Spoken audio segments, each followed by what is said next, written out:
الحمد لله نحمده ونستعينه ونستغفره ونؤمن به ونتوكل عليه ونعوذ بالله من شرور أنفسنا ومن سيئات أعمالنا من يهده الله فلا مضل له ومن يضلله فلا هادي له ونشهد أن لا إله إلا الله وحده لا شريك له وأشهد أن محمدا عبده ورسوله أما بعد فأعوذ بالله من الشيطان الرجيم بسم الله الرحمن الرحيم إنما يعمر مساجد الله من آمن بالله واليوم الآخر وأقام الصلاة وآتى الزكاة ولم يخش إلا الله فعسى أولئك أن يكونوا من المهتدين. عن عثمان قال سمعت رسول الله صلى الله عليه وسلم من بنى لله مسجدا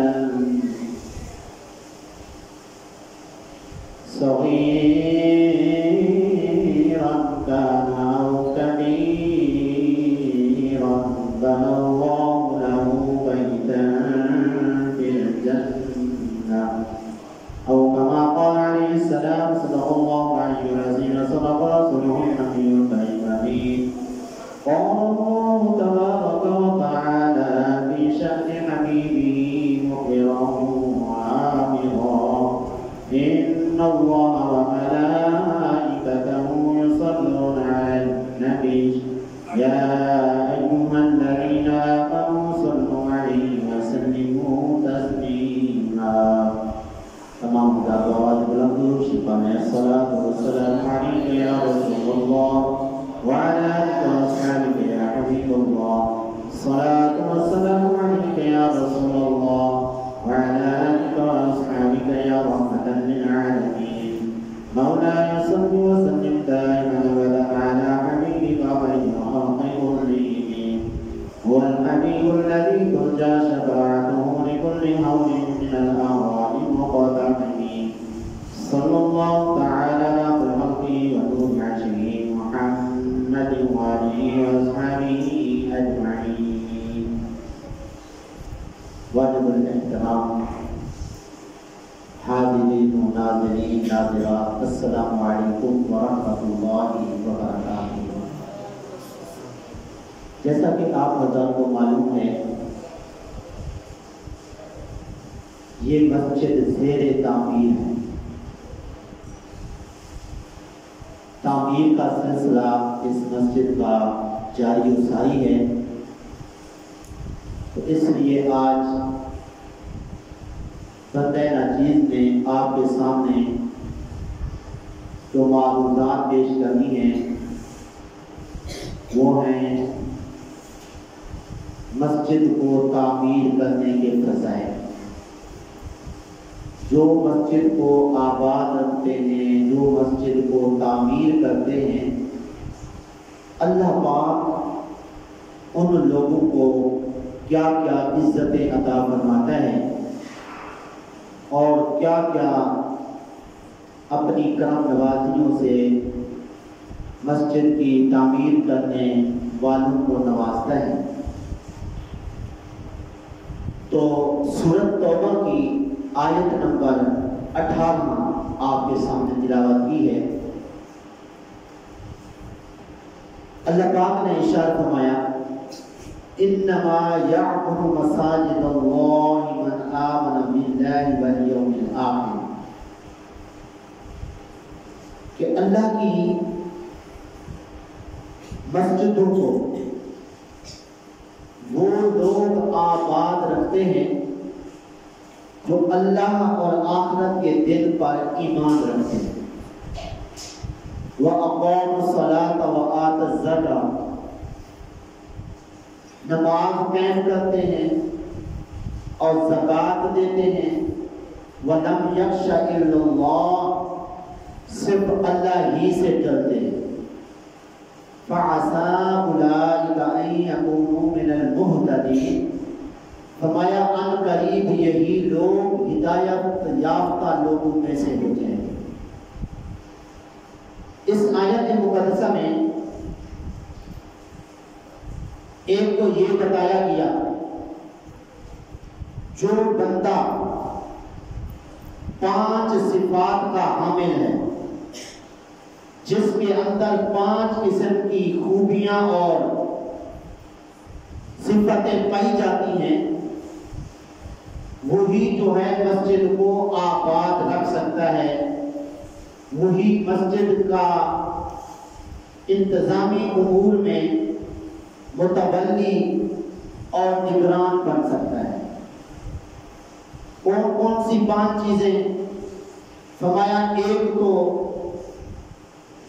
اللہ تبارک و تعالی اور آخرت کے دن پر ایمان رکھتا ہوں۔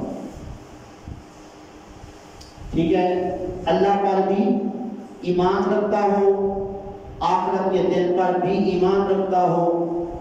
نمبر 3، وہ نماز قائم کرتا ہو، نماز کو پابندی سے پڑھتا ہو، یہ نہیں کہ کبھی پڑھ دے کبھی چھوڑ دے، کبھی کہاں کبھی کہاں۔ مسجد کو آباد کرنے والا، مسجد کا منتظم جو ہے، اللہ فرماتا ہے اسے نمازی ہونا چاہیے۔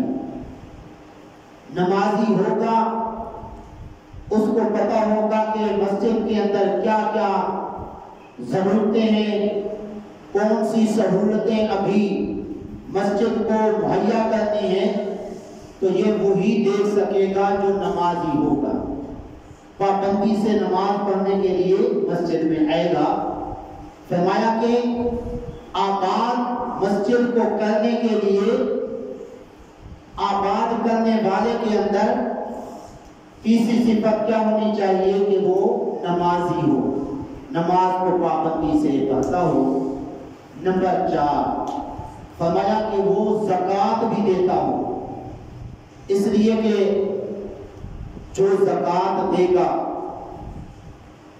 وہ اللہ تعالیٰ کی راہ میں جو مال خرچ کرتا ہے اس کا دل بڑا ہوگا، سخی دل ہوگا، مسجد کے اندر جو بھی چیزیں مہیا کرنی ہوئی تو وہ بالکل نہیں کرے گا، کنجوسی نہیں کرے گا، خود دیکھے گا کچھ یا کوئی اس کو بتائے گا کہ یہ چیزیں یہاں پہ ضرورت ہیں، وہ چونکہ زکوٰۃ ادا کرنے والا ہوگا اور وہ سخی ہوگا تو مسجد کی ضروریات کو بھی اچھی طرح وہ پوری کر سکے گا، سہولتیں اچھی طرح مہیا کر سکے گا۔ اور جو زکوٰۃ نہیں دیتا ہوگا وہ چونکہ بخیل ہوگا، کنجوس ہوگا، وہ مسجد کے اندر سہولتیں مہیا نہیں کر سکے گا، اور کوئی اگر آگاہ کرے گا بھی صحیح، الٹا وہ لڑ پڑے گا۔ جی اس لیے اللہ نے فرمایا وہ مسجد کا جو منتظم ہے، مسجد کو آباد کرنے والا جو ہے، وہ زکوٰۃ بھی دیتا ہو، تو زکوٰۃ اگر دے گا تو اس صورت میں مسجد میں بھی وہ دل کھول کے خرچ کرے گا۔ نمبر 5، وہ اللہ تعالیٰ سے ہی ڈرتا ہو، کسی بندے سے نہ ڈرتا ہو۔ یہ صفت اس لیے ضروری ہے، بعض اوقات لوگوں کی باتوں پہ آ کے لوگ مسجد کے ایک پرانے مولوی صاحب کو چھٹی کرا دیتے ہیں، حالانکہ کوئی وجہ نہیں ہوتی۔ جو مسجد کا متولی اللہ تعالیٰ سے نہیں ڈرتا، لوگوں سے ڈرتا ہے، تو وہ پھر بے انصافی اور عدل و انصاف نہ کر کے بلا وجہ مسجد کے امام صاحب کو بھی نکال دیتا ہے۔ حالانکہ ذرا ذہن میں رکھ لیجئے مسجد کا امام ہو یا مؤذن ہو، اس کو چھٹی کروانے کے لیے ضروری ہے کہ ان کے اندر کوئی شرعی کوتاہی پائی جائے۔ مثلاً وہ خود نماز نہیں پڑھتا ہے اگر مسجد میں نہ ہو، یا وہ ہے شرابی، معاذ اللہ کوئی بدکاری کرتا ہے، ہیرا پھیری کرتا ہے، اس کے اندر شرعی کوتاہی پائی گئی ہے، تحقیق کر کے شرعی کوتاہی پائے جانے کی وجہ سے اس کو چھٹی کروا سکتے ہیں۔ اور آج کل جو خیر ادھر لاہور کی بات نہیں کر رہا، پہل کے علاقوں میں جو آج کل رواج بنا ہوا ہے، زیادہ کہ ایک بندے کے اگر 5 بچے ہوں، وہ باپ ان اپنے 5 بچوں کو نہیں سنبھال سکتا،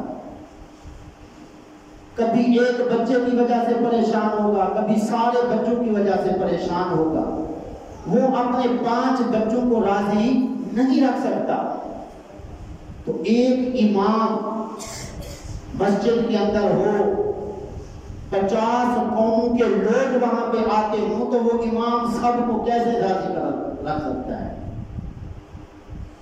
ہر بندہ بڑا بننا چاہتا ہے، مسجد کے اندر میری چلنی چاہیے، میں جو کچھ کہوں ویسے ہونا چاہیے۔ ایک اگر بندہ محلے دار ناراض ہو جائے مولوی صاحب سے، سارے محلے دار ایک ہو جاتے ہیں، وہ مولوی جو 30 سال سے مسجد میں نمازیں اور جمعے پڑھا رہا ہے، اس کے بارے میں کہتے ہیں یہ تو مسافر ہے، آج ہے کل چلا جائے گا۔ لیکن جو چند دن کے لیے کرائے پر آ کے رہتا ہے وہ محلے دار ہے، جو 30-40 سال سے مسجد میں امامت کروا رہا ہے وہ محلے دار نہیں ہو سکتا۔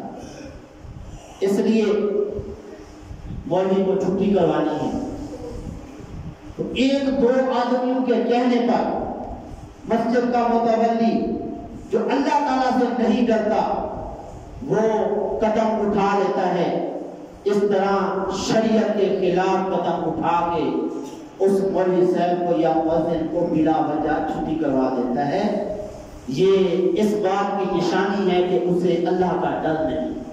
اللہ کا ڈر ہوتا وہ پہلے علماء سے، مفتیان کرام سے تحقیق کرتا کہ باقی میں مسجد کے اس امام کو چھٹی کروانے کے قابل ہوں، چھٹی کروا سکتا ہوں، باقی یہ شرعی وجہ ہے اس کو نکالنے کی، تو وہ پھر غور و فکر کر کے مولوی صاحب کو چھٹی کروائے گا یا اور کام جو ہے وہ کرے گا۔ جو اللہ تعالیٰ سے نہیں ڈرتا ہے، لوگوں سے ڈرتا ہے، جس طرح لوگ کان بھر دیتے ہیں ویسے وہ پھر کرنا شروع کر دیتا ہے۔ کبھی کبھار انجان لوگ، جی غیر تجربے کار لوگ مشورہ دے دیں گے، جناب یہ کرنا ہے وہ کرنا ہے، جب وہ متولی صاحب کر لیں گے بعد میں پتہ چلے گا تو اس کا تو کوئی فائدہ نہیں تھا، یہ بنا کے مشورے پر کر لیا گیا۔ اب وہ جو نقصان ہوا مسجد کے فنڈ کا وہ کس کے ذمہ ہوگا؟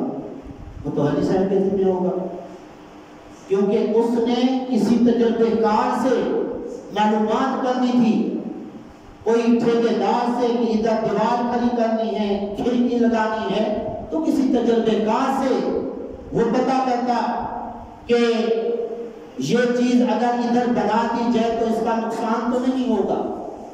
تو اس طرح لوگوں کو خوش کرنے کے لیے، کیونکہ فلاں نے جناب مشورہ دیا ہے اس لیے ہم اپنے نمازی کو خوش کرنے کے لیے یہ کر رہے ہیں، جبکہ بعد میں پتہ چلتا ہے کہ یہ سارا نقصان ہی تھا جو مسجد کا فنڈ ادھر لگایا گیا۔ بار بار جناب ایک چیز ٹوٹ رہی ہے، بن رہی ہے، ٹوٹ رہی ہے، بن رہی ہے، کیوں؟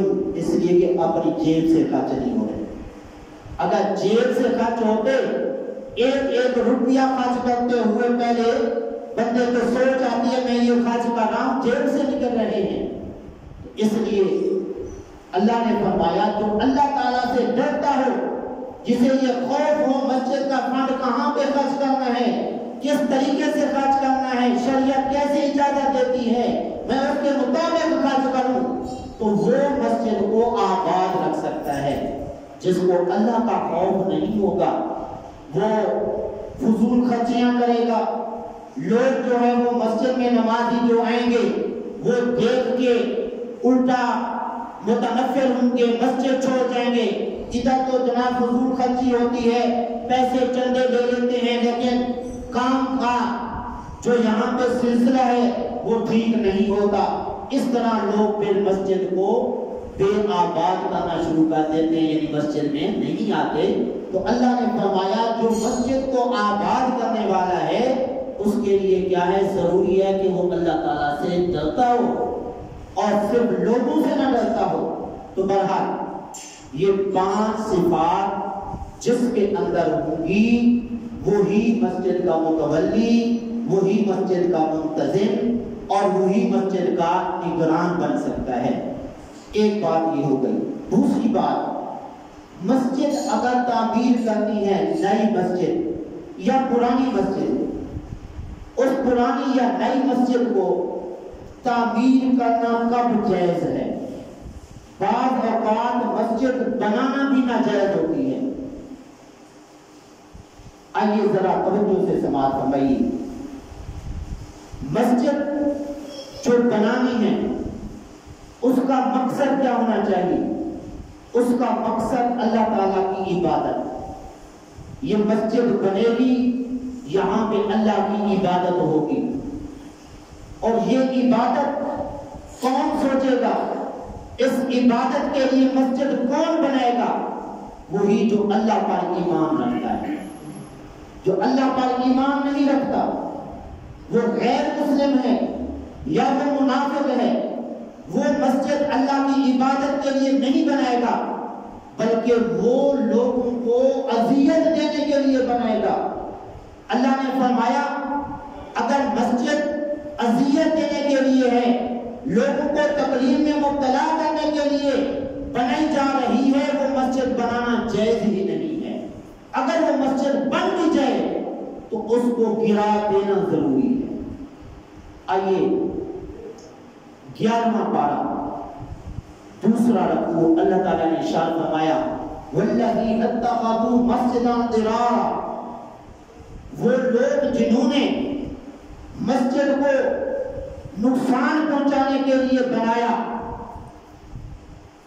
فرمایا کہ کفر کے لیے اس مسجد کو بنایا, وتفریقا بین المؤمنین, مومنوں میں تفریق پیدا کرنے کے لیے, جدائی ڈالنے کے لیے اس نے مسجد بنائی, یا اس شخص کی کمینگی کے لیے مسجد بنائی جو اللہ اور اس کے رسول کا مخالف ہے.